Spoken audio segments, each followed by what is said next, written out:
Muy buenas noches, bienvenido de nuevo a su programa Acción Positiva y muchas gracias por estarnos acompañando.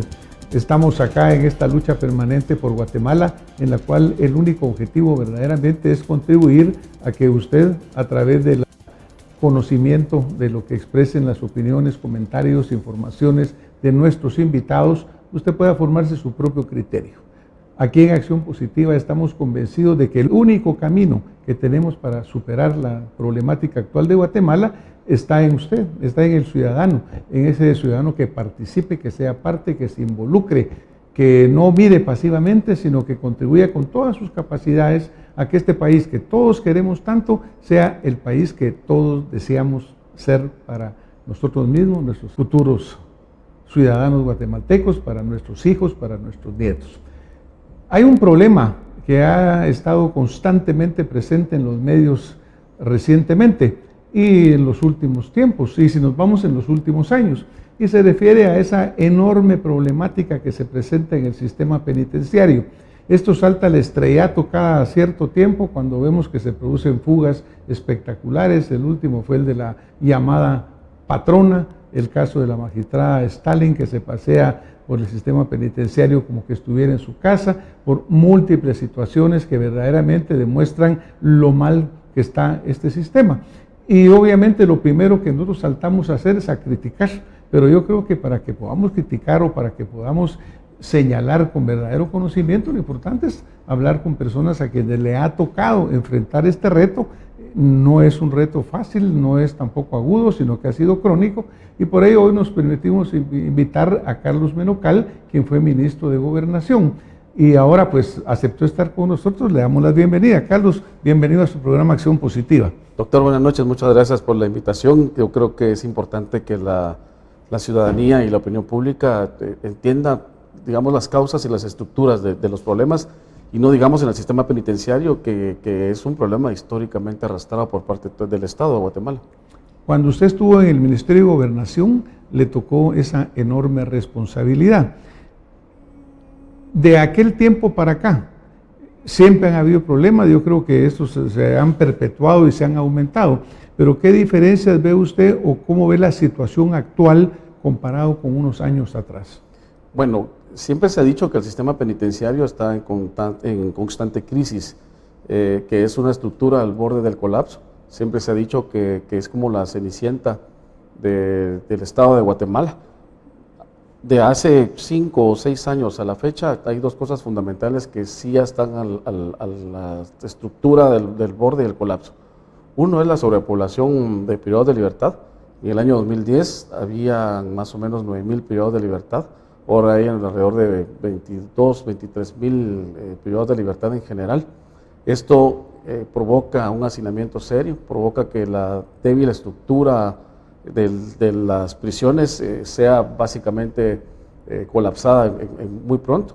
Además provoca que el propio presupuesto de presidios sea insuficiente, debido a que el 80% del presupuesto, que son más o menos entre 500 y 600 millones de quetzales, que suena exorbitante la cantidad, pero el 80% es para funcionamiento, particularmente para salarios y para alimentos para privados de libertad.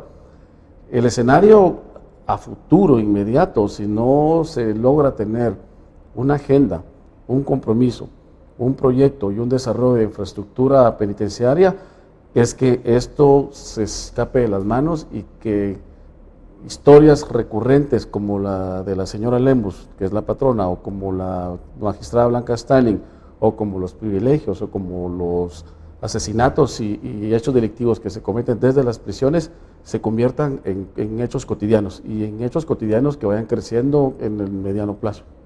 El sistema penitenciario está dentro del Ministerio de Gobernación, pero por ejemplo, el hecho de que hay una superpoblación. Aquí tuvimos invitados, abogados, expertos en este campo, quienes han señalado de que aproximadamente el 50% de los que están actualmente privados de libertad no tendrían por qué estarlo. Sí, muchos de ellos podrían tener medidas sustitutivas, incluso hay muchos que ya terminaron su condena y resulta que porque no hay suficientes jueces para que puedan dictaminarles y darles la salida, esta gente permanece. Se hablaba de hasta un 10 a un 15% de gentes que ya terminaron su condena. Entonces, si caemos en eso, hay un problema de superpoblación que lleva a este hacinamiento, el cual no tiene ninguna responsabilidad, si lo vemos realmente, ni el sistema penitenciario, ni incluso el Ministerio de Gobernación. ¿Cuál es la capacidad de, diría yo, negociación, si esa palabra es correcta, o de influir o de tratar con el organismo judicial para buscar resolver esto? Porque usted habla, por ejemplo, de, mire, ¿qué vamos a hacer? Hacer más prisiones, hacer más esto, pero el número va a seguir creciendo constantemente, o sea que siempre vamos a ir atrás. Pero en este caso, en este número aumentado innecesariamente, ¿qué considera usted que se puede hacer? Bueno, mire, hay una instancia que se llama la instancia del sector justicia, donde está integrada por el presidente de la Corte Suprema, el ministro de Gobernación, el fiscal general del Ministerio Público y por la Defensa Pública Penal. En realidad, en el año 2010, en ese entonces la presidenta de la Corte Suprema de Justicia era la actual fiscal, la señora Telma Aldana. Se proponía hacer justamente eso, lo que usted decía, el descongestionar las prisiones con personas privadas de libertad que tenían alguna medida sustitutiva. De hecho, en aquel entonces el 30% de la población privada era susceptible a tener esa medida sustitutiva. Una de las razones que ocurre el hacinamiento es provocada básicamente por el tema de la burocracia administrativa judicial, que es el manejo de los casos. Hay personas que, por ejemplo, son detenidas por un homicidio culposo provocado por un accidente de tránsito, por ejemplo, y su primera declaración ocurre quizá un mes después. Y esta persona que podría estar trabajando, porque no se trata de un crimen planificado, sino fue un hecho que el destino lo marcó, esta persona bien puede estar trabajando y presentarse a los tribunales para rendir sus declaraciones. Pero hay una característica particular en el sistema de justicia, y es el utilizar la prisión como carácter coercitivo para que una persona investigada o procesada rinda cuentas. Hay personas que pueden salir, por ejemplo, personas que han sido capturadas con delitos por posesión para el consumo, por ejemplo. Personas que han caído por robos pequeños, hurtos, que es lo más común, robos carteristas, digamos, personas que han sido detenidas por estafas mediante cheques. Este tipo de personas podrían tener medidas sustitutivas o en todo caso utilizar los famosos brazaletes, que es un proyecto que ya está encaminado incluso en el Congreso de la República. Si esto ocurre, el hacinamiento ya no sería, digamos, un escenario, y las prisiones tendrían el 50% de privados de libertad en las cárceles. Aún así, teniendo el 50%, que serían 10.000 privados de libertad, con ello las prisiones ya toparon su capacidad. Lo que ocurre en el Estado y en el país es lo mismo que ocurre en todos los sistemas. Hace más de 40 años que no se construye un hospital, lo mismo sucede con las prisiones. El último sistema integral de cárceles fue la Granja de Rehabilitación Pavón, y se llamaba Granja de Rehabilitación, porque en los años 70 se construyen justamente pensando que los privados de libertad iban a tener sus conceptos de readaptación, resocialización y redención de penas a través de actividades agrícolas. Hoy por hoy la granja ya no está, ahora ya es Pavón, cárcel Pavón, y ya está totalmente hacinada. Que se quitó la rehabilitación. De hecho no ha existido en el Estado, a pesar de que sí, la ley lo ordena, pero no hay recurso para tener la planificación. Pero yo creo que siempre caemos en el uso de la palabra recurso, cuando aquí estamos viendo que, por ejemplo, en una forma muy sencilla, si hubiera una mayor ejecución, mayor coordinación o una claridad de procedimientos, 50% de su población podría salir inmediatamente. Exacto. Eso le reduce a usted en 50% ese recurso, porque desafortunadamente en Guatemala todos terminamos achacándolo absolutamente todo a que no hay recursos. Salami, salchicha, la lica, la pizza, tienda en la esquina, familia, el churrasco, super pa' todos, chorizo, la risa, anoche los pinchos, fogata en la playa. Bremen está en todo. Si es con Bremen, sí. Desafortunadamente en Guatemala todos terminamos achacándolo absolutamente todo a que no hay recursos. Pero también podemos pensar de que hay recursos que están mal utilizados. Y la otra cosa es que se le cuestiona mucho a la autoridad del Ministerio de Gobernación, cuando en realidad, digamos, el Ministerio de Gobernación es el que administra la crisis. Y se lo explico de la siguiente forma. La delincuencia empieza en las calles, se traslada a la administración de justicia a través de un fiscal que investiga y un juez que administra la justicia y dicta sobre resoluciones a favor o en contra de un privado. Y luego este privado de libertad regresa otra vez a la estructura que la captura, que es el Ejecutivo. El Ejecutivo tiene que administrar entonces este recurso humano y este resultado. Si se lograra, digamos, varias cosas. Uno, el tema de descongestionar las prisiones con que aquellas personas que pueden optar a medidas sustitutivas y cuyos delitos no sean de impacto, porque eso es fundamental, que no sean de impacto ante la ciudadanía. Esto se elimina el 50%, digamos, de población privada de libertad. Pero si los jueces, porque nosotros en el 2010 se hizo una propuesta con los juzgadores de que se trasladaran a aquellos delitos menores, delitos de mediano y delitos de gran impacto. Si se logra trasladar a aquellos privados de libertad, como las estructuras de pandillas, por ejemplo, secuestradores, crimen organizado, narcotráfico, y todas estas estructuras que generan violencia social, si se trasladaran a un solo escenario, a un solo recinto, se podría tener mejor control. Sin embargo, lo que sí es importante que la población entienda es que no es responsabilidad del ministro o del sistema penitenciario pasar a un privado de Fraijanes a Pavón o de Pavón a Pavoncito o al preventivo, sino que esto es responsabilidad de la judicatura. Y entonces sucede que los jueces, si apenas conocen los casos, menos van a querer entender por qué es importante trasladar y perfilar a los privados de libertad. Con esas dos acciones creo que se controlaría el sistema penitenciario. Pues yo creo que ahí estamos señalando dos acciones, como usted dice, importantes, ¿no? Y también ese conocimiento de la población. Recientemente el señor ministro de Gobernación, Francisco Rivas, pues él señalaba el hecho que cuando se le preguntó, ¿y a ustedes por qué tenían a esta señora, la patrona, sí, por qué estaba en esa prisión? Él explicó que no era problema del ministerio, sino que era un juez el que la mandaba a cierta prisión.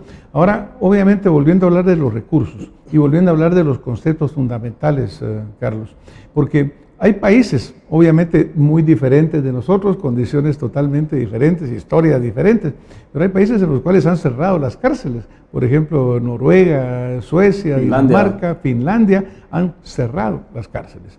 Hay países como Alemania en las cuales han disminuido notoriamente el número de privados de libertad y además ellos pagan por estar adentro de ese lugar, y no como en Guatemala, cuando el ciudadano protesta, y con mucha razón, seguimos manteniendo a este montón de gente que desafortunadamente desde las cárceles siguen extorsionando, siguen cometiendo delitos. Entonces el ciudadano dice, miren, dicen que no hay recursos, pero lo seguimos manteniendo.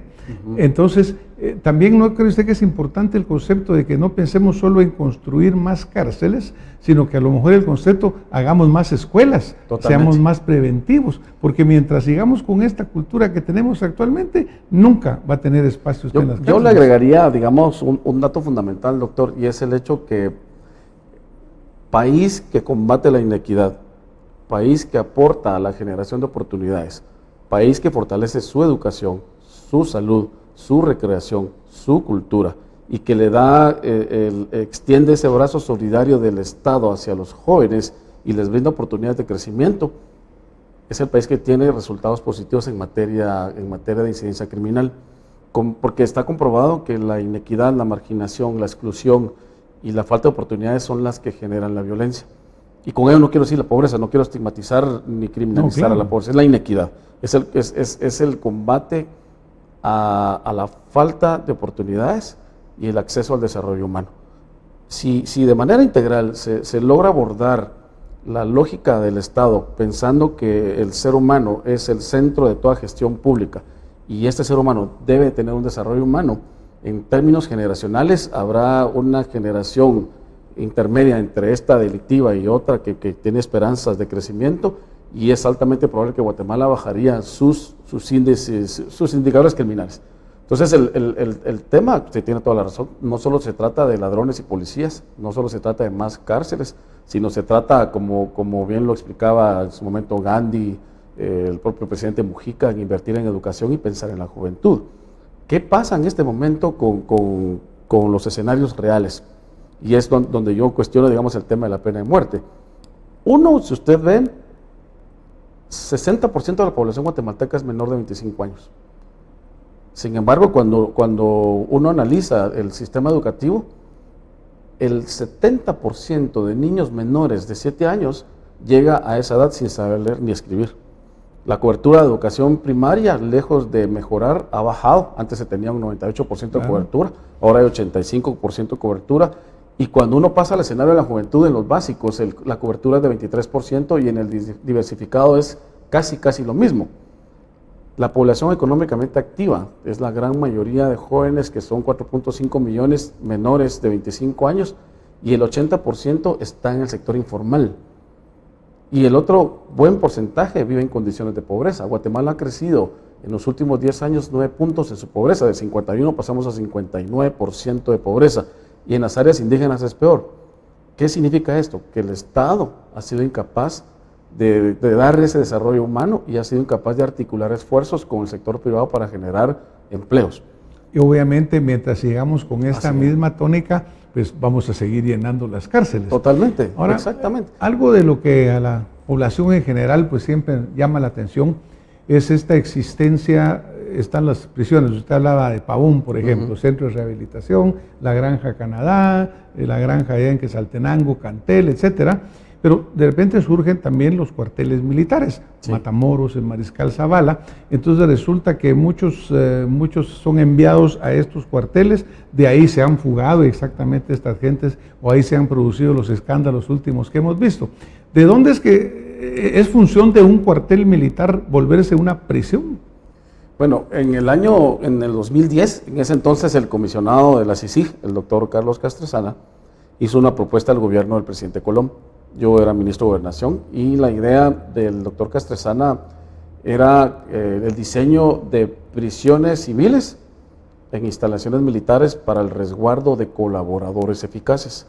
La CICIG traía, digamos, ya varios años de hecho la CICIG empezó en 2008 y tenía 2 años de hacer investigaciones en su momento en contra de estructuras del crimen organizado. Tenía en puerta varias investigaciones y las condiciones y la infraestructura del sistema carcelario no permitían el hecho de trasladar a un colaborador eficaz hacia las cárceles tradicionales. Entonces se diseña en Matamoros, se diseña una cárcel formal, digamos, en donde hay carceletas, hay esclusas, hay espacios para que los privados de libertad tomen el sol. Cada carceleta tiene capacidad en algunos casos para 2 y en otros para 4. Y son estructuras que, si bien están dentro de un cuartel militar, son estructuras administradas específicamente por el sistema penitenciario, por la autoridad civil. Ahí lo que hizo el Ministerio de la Defensa fue ceder espacios. En Matamoros sí se construyó y fue el Fondo Nacional para la Paz en ese entonces quien diseñó, sino que construyó, quien ejecutó la obra.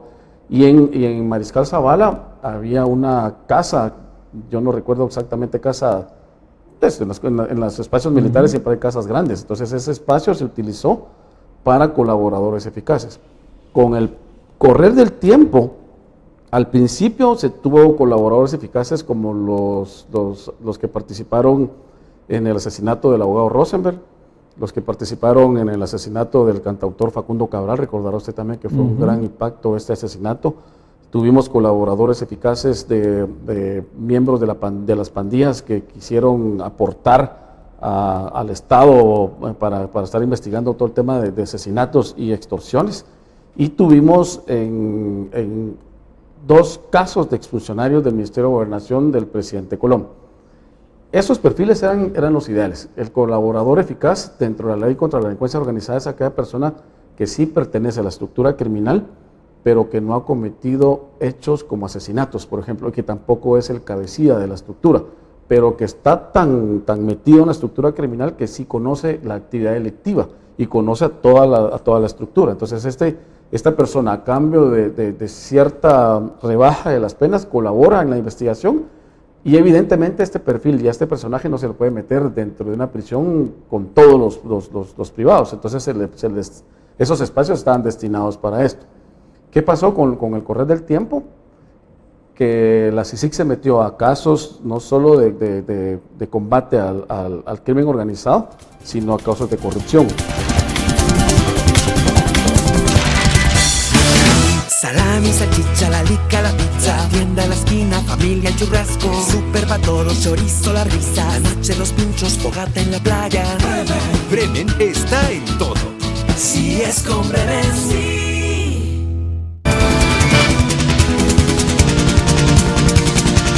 ¿Qué pasó con el correr del tiempo? Que la CICIG se metió a casos no solo de combate al crimen organizado, sino a casos de corrupción. Y entonces empiezan los jueces de alto impacto a trasladar a funcionarios y exfuncionarios de alto nivel y de gestión pública, como la exvicepresidenta Valdetti o el expresidente Pérez Molina, y los trasladan a esas prisiones. Lo que sí, o sea que en alguna forma eso desvirtúa el concepto original. Totalmente, recordará usted, y desvirtúa sí, y evidencia una vez más, digamos, el nivel de poder que tienen estas estructuras y el nivel de corrupción y de influencia política que tienen estas estructuras para que los propios jueces los trasladen a esas instancias. Porque recordará usted que el expresidente Alfonso Portillo y el expresidente Francisco Reyes pasaron los años que estuvieron en privados de libertad en la zona 18, en el centro preventivo para varones de la zona 18. Portillo, en la época antes de ser extraditado, sí pasó a Matamoros, pero ambos, incluso el difunto exministro Weyman, el sacerdote Orantes, o sea, personajes que estaban metidos en casos de impacto, pero que no eran particularmente estructuras criminales. Ellos pasaron sus años en el preventivo. Entonces, lo que ha ocurrido con Mariscal Zavala y con Matamoros demuestra que sí hay, digamos, privados de libertad con más cuello, por decirlo de alguna manera, y que sí corre.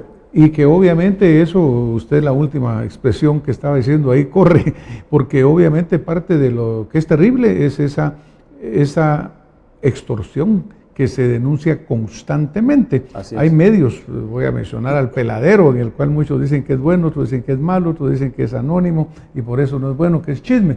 Pero obviamente ahí se denuncia constantemente a funcionarios porque le cobran a los privados de libertad por comer, por respirar, por recibir visitas, o sea que es un líquido de fermento para toda esta corrupción. Recientemente el director de este centro, Nicolás García, creo que es su nombre, fue destituido en relación a la fuga de la patrona, pero se le venía señalando constantemente de que era parte de ese grupo que crónicamente se han dedicado a extorsionar al preso. También sucede en otros centros, porque entiendo que en la zona 18, en otros lados, por poder dormir en algún lado, hasta le cobran los que ya están adentro. Obviamente todo esto es también producto de ese hacinamiento, de esa falta de control, de esa falta de una organización porque el privado de libertad no está tampoco perdiendo sus derechos, merece todavía el respeto de la sociedad, aunque la castiguen, porque lo que hizo, eso es correcto, pero tampoco hay que castigarlo con que se le vuelva víctima de extorsión. Mire, el sistema penitenciario ha sido ya totalmente calificado como perverso, irrescatable. Lo que hay que hacer es un nuevo rediseño. Un rediseño que pasa por el manejo, el diseño financiero, y eso tiene que salir del Congreso de la República. El Congreso de la República lo que hace es que asigna anualmente alrededor de 500, 600 millones para presidios, cuyo 80% es para gastos de funcionamiento.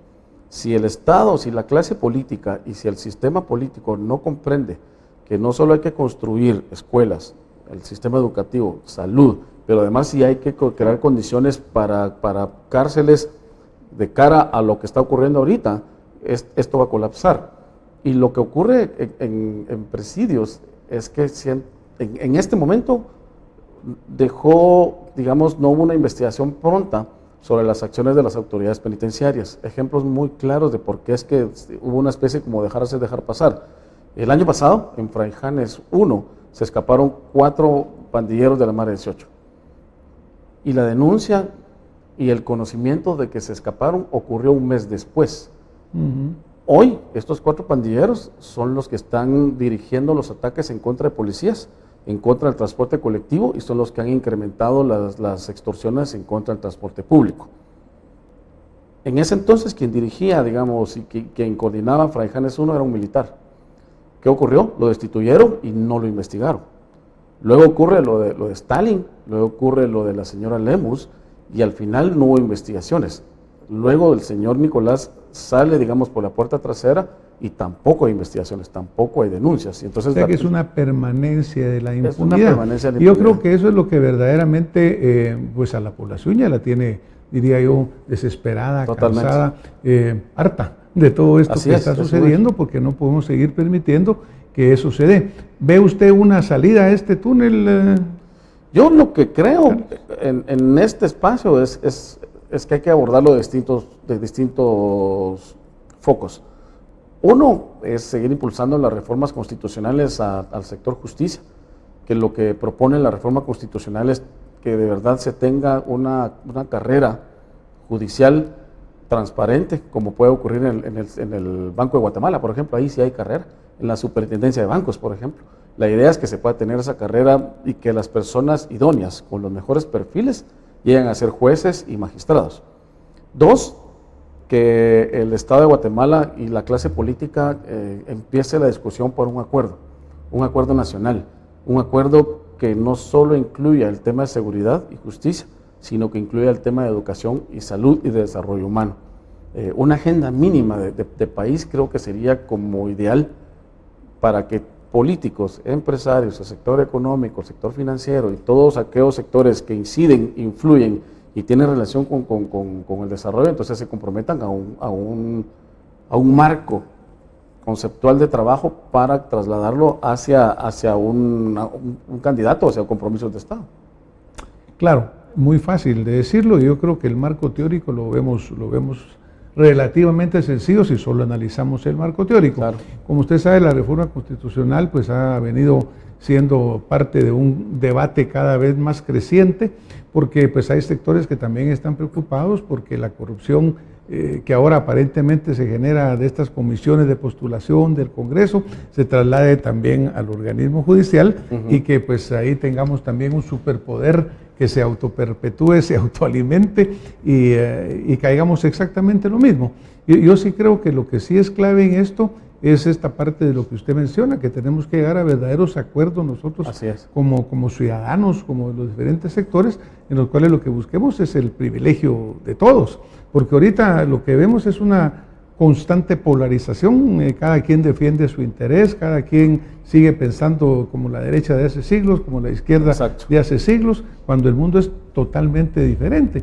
Y lo que está sucediendo verdaderamente es de esos niños que siguen sin escuela, que siguen sin oportunidad, pero también ese empresario guatemalteco, yo no le digo empresario a los grandes, yo le digo a toda persona que abre su negocito y que actualmente es presa de la extorsión, de cuántos pilotos de autobuses son muertos constantemente, en fin, ya como que tenemos necesidad de salir de esta situación tan dramática que estamos viviendo, Carlos. Un último mensaje que usted quisiera dejarle a mi audiencia en 30 segundos. Bueno, doctor, yo creo que lo importante es que la población empiece a entender que los reclamos que ocurrieron en 2015 sobre un mejor país debe de continuar. Es altamente posible que se pueda tener un desarrollo.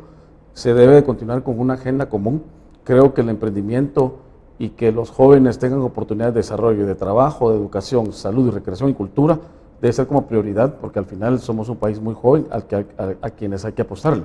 Las generaciones futuras son las que van a decidir no solo quiénes dirigen el país, sino que también van a administrar todos los escenarios económicos, financieros y por supuesto políticos. Muchas gracias, señor exministro. Doctor. Le agradecemos el aporte que nos ha hecho usted esta noche para nuestra audiencia. Y a ustedes, nosotros reenfatizamos también lo que siempre seguimos insistiendo.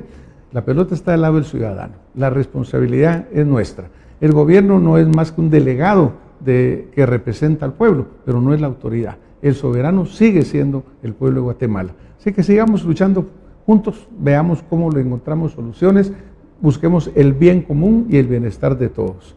Carlos, muchas gracias. Doctor, muchas gracias por la invitación. Buenas noches. Nos vemos la próxima semana con más Acción Positiva. Muy buena noche. Muchas gracias. Doctor, muchas gracias. Entonces.